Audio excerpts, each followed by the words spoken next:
2. Sob o Império de Napoleão. O mais respeitado e renomado propagador do preconceito linguístico por meio de comandos paragramaticais no Brasil foi, durante longas décadas, o professor Napoleão Mendes de Almeida, até falecer no começo de 1998, aos 87 anos. Ele nunca escondeu sua intolerância e seu autoritarismo em suas colunas de jornal, e é fácil verificá-lo nas mais de 600 páginas de seu dicionário de questões vernáculas. Como ele foi e ainda é aclamado por muitos como um defensor intransigente da língua, parece-me oportuno mostrar de que maneira ele exerceu essa sua defesa. O verbete vernáculo do citado dicionário começa assim: os delinquentes da língua portuguesa fazem do princípio histórico "quem faz a língua é o povo" verdadeiro moto para justificar o desprezo de seu estudo, de sua gramática, de seu vocabulário, esquecidos de que a falta de escola é que ocasiona a transformação, a deterioração, o apodrecimento de uma língua. Cozinheiras, babás, engraxates, trombadinhas, vagabundos, criminosos é que devem figurar, segundo esses derrotistas, como verdadeiros mestres de nossa sintaxe e legítimos defensores do nosso vocabulário.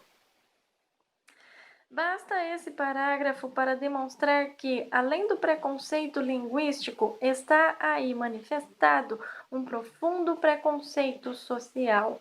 Em outras passagens do livro, ele fala novamente de língua de cozinheiras e de infelizes caipiras. Para Napoleão Mendes de Almeida, a literatura brasileira morreu em 1908, junto com Machado de Assis. Toda a vasta produção do modernismo e dos períodos seguintes é merecedora de seu mais profundo desprezo. Escritor é o que tem forma e conteúdo. Aquela terá quem conhecer o idioma. Este, quem tiver erudição e principalmente cultura. Se somente a forma, temos o frívolo. Se somente o conteúdo, temos o técnico. Se as duas coisas, temos o escritor. Se nenhuma delas, teremos o modernista. Recusa-se a escrever o nome de Carlos Drummond de Andrade a quem nega o título de poeta e escritor por ter usado o verbo ter no lugar de haver no célebre poema No Meio do Caminho, pecado suficiente para condená-lo ao inferno dos gramáticos. As explicações de Napoleão se baseiam exclusivamente em comparações com o latim e o grego e frequentemente atribuem a origem dos supostos erros da sintaxe dos brasileiros à imitação servil do francês ou do inglês, desconsiderando sistematicamente todas as contribuições da ciência linguística moderna. Aliás, no verbete linguística, ele deixa transparecer sua desinformação acerca do que realmente é essa ciência.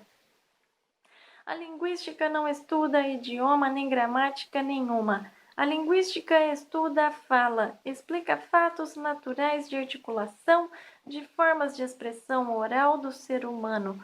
Como estudo da estrutura das línguas em geral, não vai além da fonética.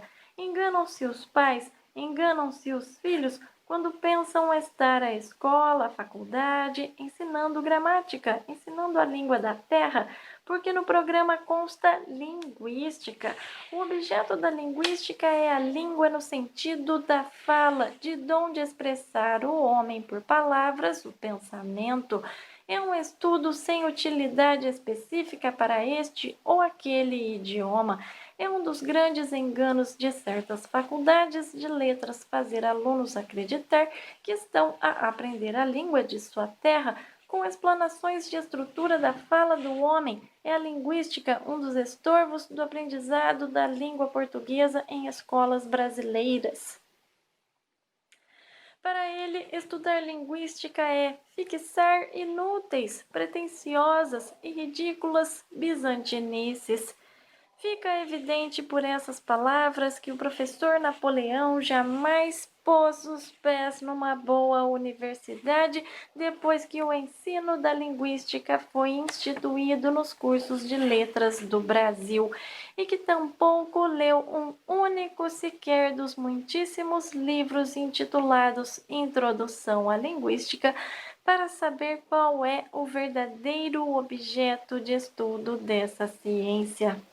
Acreditar que a linguística não vai além da fonética é de uma ingenuidade imperdoável em alguém que julgava ter autoridade suficiente para policiar a língua dos jornalistas e dos escritores, para decretar o que é certo e errado no português brasileiro, para afirmar sem papas na língua, no verbete vernáculo, que é português estropiado que no Brasil se fala, língua de gíria, língua sem peias sintáticas, língua de flexão arbitrária, língua do deixou ver, do mande ele, do já te disse que você, do não lhe conheço, do fiz ele estudar, do vi os meninos saírem. Esse seu total desconhecimento da linguística é que lhe permite fazer conjecturas sem nenhum fundamento científico ou de qualquer outra natureza, como a gramática, no que diz respeito à função da palavra, é internacional. O que é sujeito em português é sujeito em chinês. O que é objeto direto em nosso idioma é objeto direto em qualquer outro. E o mesmo se diga de todas as funções sintáticas e de todas as classes de palavras. Essa gramática internacional é pura ficção, fruto da ignorância linguística do autor. Para comprovar isso, e usando o exemplo que ele mesmo sugeriu, o chinês, basta um breve exame da literatura científica especializada. Em chinês não existe nenhuma morfologia de casos que assinale diferenças entre relações gramaticais como sujeito, objeto direto ou objeto indireto.